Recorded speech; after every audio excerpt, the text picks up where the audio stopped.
Merhaba craft tutkunları, hoş geldiniz kanalımıza. Daha önceki videolarımızdan geri dönüşümü, arta kalan malzemeleri kullanmayı sevdiğimizi biliyorsunuz. Bugünkü videoda da daha önceki projelerde arta kalmış kumaşları kullanarak 3 farklı kitap ayracı yapacağız. Genellikle dikiş projelerinde kalan bu küçük kumaş parçalarını değerlendireceğiz. Şimdi ilk ayracımızın yapım aşamalarını anlatmaya başlayalım. İlk ayracımızı patchwork yapar gibi 4 farklı kumaşı kullanarak yapacağım. Benim elimde 6x20 santimlik bir kitap ayracı vardı. Onu referans alarak ölçülerimi belirliyorum. Yani patchwork gibi farklı kumaşları birleştirerek bir tane kumaş elde edeceğim. Ondan da bir kitap ayracı yapacağım. Öncelikle kumaşları hangi sırayla kullanacağım bir ona bakıyorum. Buradaki sırayla kumaşları tek tek önce birbirine dikeceğim. Sonra da 6x20 santimlik bir dikdörtgen oluşturacağım. Şimdi tek tek parçalarımı hazırlıyorum. Siz buradaki kumaş birleşimlerini istediğiniz ölçüde yapabilirsiniz. Ona göre kumaşlarınızı kesebilirsiniz. Benim yapmak istediğim ayraç 6 santim genişliğinde olacağı için bir kere tüm parçalarımın genişliği dikiş payını da hesap ederek 8 santim olacak. Kumaşların boylarını belirlerken de yine her parçaya aşağıdan ve yukarıdan toplamda 2 santimlik dikiş payı ekliyoruz. Ben ilk parçamın diğerlerine göre daha uzun olmasını istiyorum. O yüzden de boyunu 10 santim olarak kestim. İkinci parçayı 7 santim kestim. Diğer iki parçayı da 5 santim uzunluğunda kestim. Ve tabii ki arkalı önlü yapacağım için de her parçadan 2 tane hazırlıyorum. Daha önce de söylediğim gibi bu projede ihtiyacımız olan parçalar çok küçük olduğu için genellikle dikiş projelerinizde kalan kumaşlar çok küçük olsa da onları atmayın. Böyle projelerde değerlendirebilirsiniz.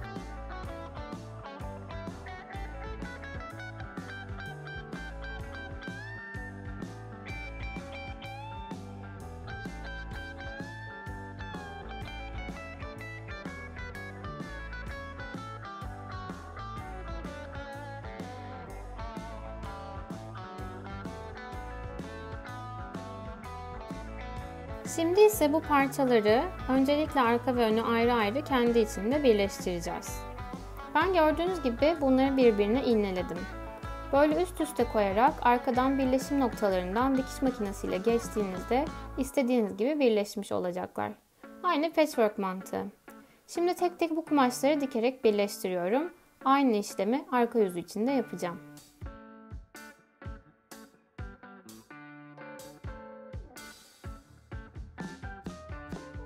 İlk iki parçayı birbirine diktim. Şimdi üçüncü parçayı bunlara ekleyeceğim.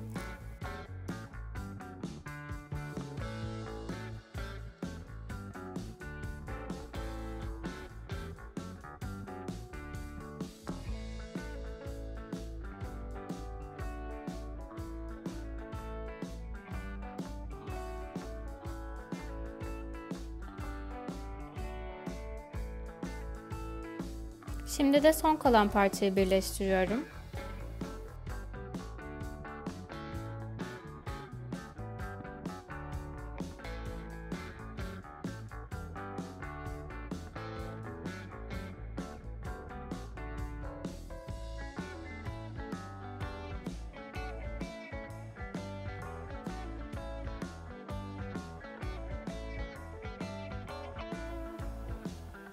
İlk parçamız hazır. Şimdi de ikinci parçayı yapacağız.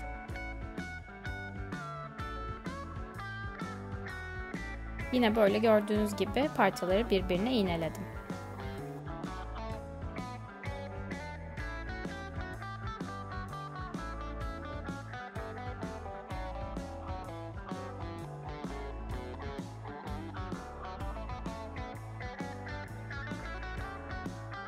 İki parçayı da bu şekilde hazırladım gördüğünüz gibi.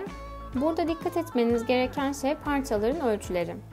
İki parça içindeki kumaşların ölçüleri dikiş yaptıktan sonra da aynı olmalı ki birleştirdiğimizde de aynı kumaşlar üst üste gelsin. Şimdi bu iki parçayı birleştiriyorum. Arkadan dikiş yapıp sonra önünü çevireceğim. O yüzden de arkadan dikiş yaparken yine küçük bir aralık bırakacağım. Diğer dikiş projelerimizde yaptığımız gibi. Bu aralıktan da tersini çevireceğim.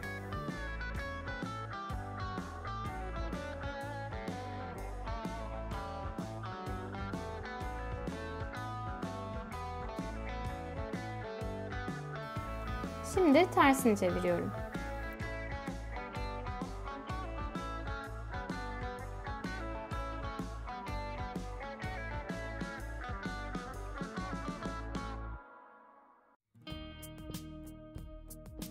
Tersini çevirdikten sonra da bu aralığı kapatacağım.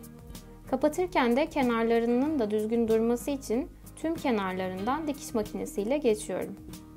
Kenarlarını dikmeye başlamadan önce bir ütüyle de üzerinden geçebilirsiniz ki daha düzgün bir dikiş yapabilin.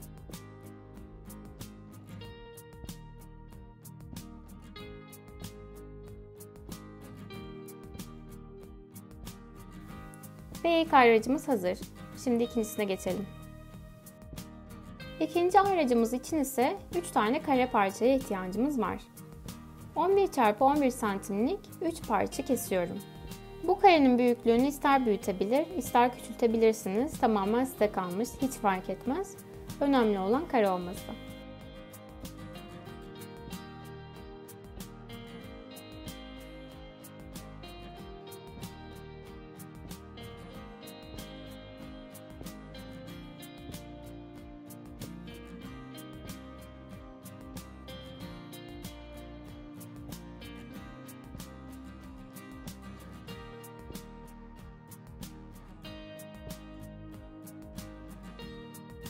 Şimdi iki parçayı arka arkaya koyup bu parçalardan birinin önüne de diğer kumaşı çapraz şekilde ikiye katlayarak bu şekilde yerleştireceğim.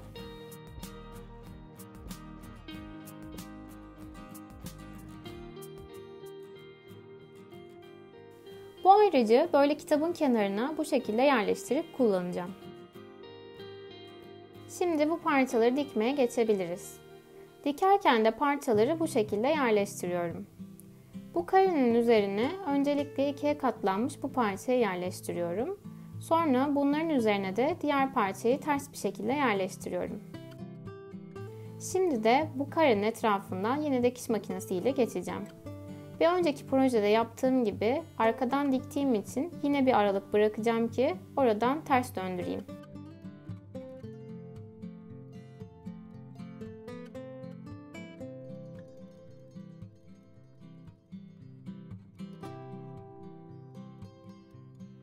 Dediğim gibi bu parçanın etrafından dikiş makinesiyle dikişi yapıyorum.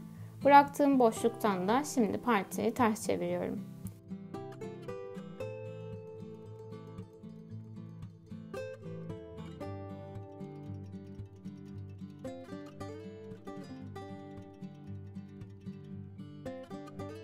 Ters çevirdikten sonra gördüğünüz gibi ayracımız aslında ortaya çıktı. Şimdi yine bu aralığı kapatmak için üzerinden bir tekrar dikiş yapacağım. Dikiş yaparken de etrafında düzgün durması için bir öncekinde olduğu gibi tamamının etrafından dikiş makinesiyle geçiyorum. Kenarlarından son bir defa daha dikiş makinesiyle geçmeden önce yine ayracımı bir ütüledim. Şimdi kenarlarını dikiyorum.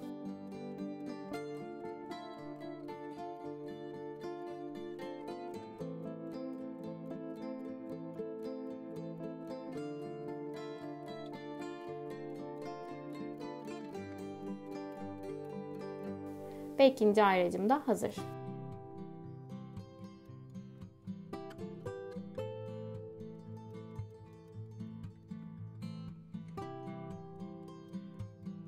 Üçüncü ayraç için 3 parça kumaşa ve bir lastiğe ihtiyacım olacak.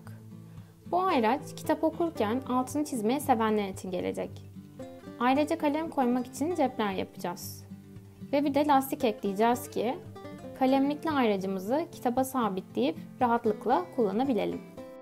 Bu ayraç için kullanacağım iki parçanın boyutları 7x20 cm olacak. Cep içinin önüne koyacağım parçanın ise 7x15 cm olacak.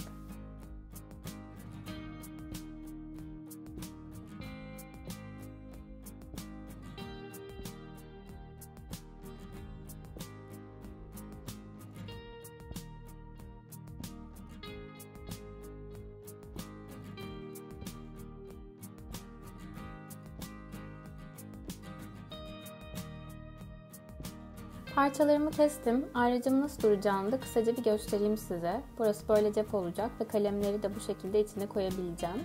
Bir de en başta dediğim gibi lastiği bu şekilde koyacağım ki kaldığım sayfaya lastiği geçirip ayracımı yerleştirebileyim. Dikerken önce cebi yapacağım. Öne gelecek kumaşın üst kısmını içeriye kıvırıp burayı düzleştiriyorum.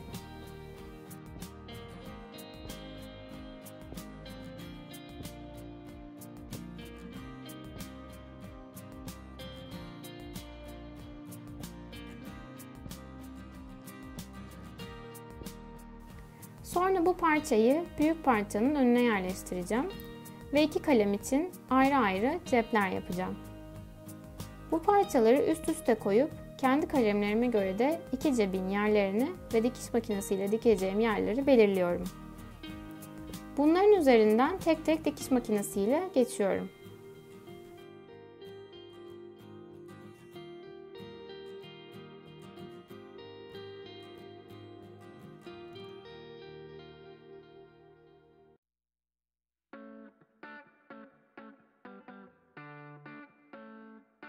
Kendi kalemlerime göre belirlediğim bu çizgilerin üzerinden de şimdi dikiş makinesiyle geçiyorum.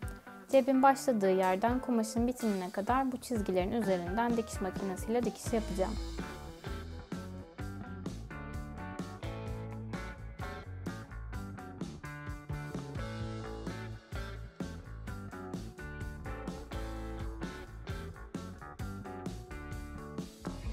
Kalemlerin yerleri şimdi hazır. Arka kısmı ve lastiği yerleştireceğim bir sonraki aşamada.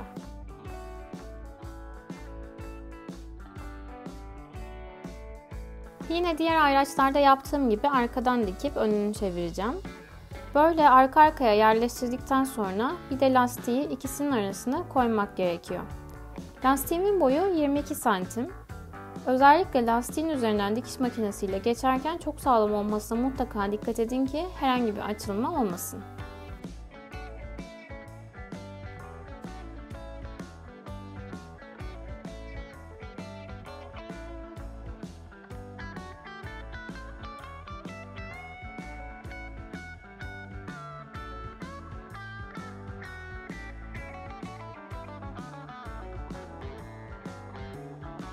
Evet, lastiğimi de yerleştirdim. Şimdi bunun etrafından yine ters çevirmek için boşluk bırakarak dikiş makinesiyle geçiyorum.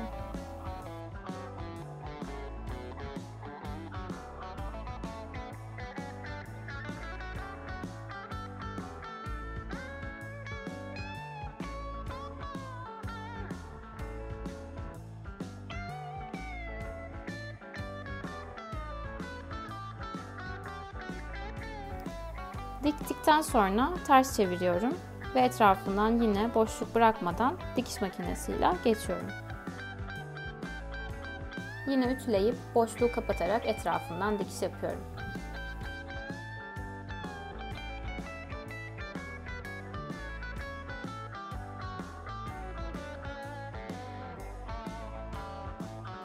Ve gördüğünüz gibi kalemlikli aynacımız da hazır.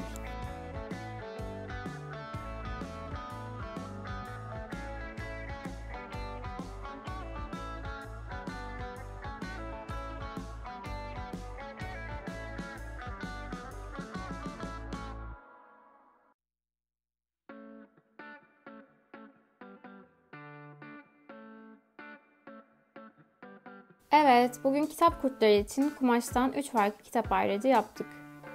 Farklı dikiş projelerinden arta kalan küçük kumaşları kullanmak için bence çok güzel projeler oldu. Kitap kurtları demişken bizim de kitaplarla ilgili takip etmeyi sevdiğimiz bir kanal var. Kitap okumaya zaman yaratmak ve çeşitli kitaplarla ilgili yorumlamalar için takip edebileceğiniz Okuma Arkadaşım kanalını size önermek istiyoruz. Kanalın linkini de kartlarda bulabilirsiniz. Sadece YouTube'da değil, Instagram ve Pinterest sayfalarımızdan da bizi takip edeceğinizi zaten biliyorsunuz. Burada görmek istediğiniz bir proje varsa da mutlaka bize iletin. Bir sonraki hafta görüşmek üzere.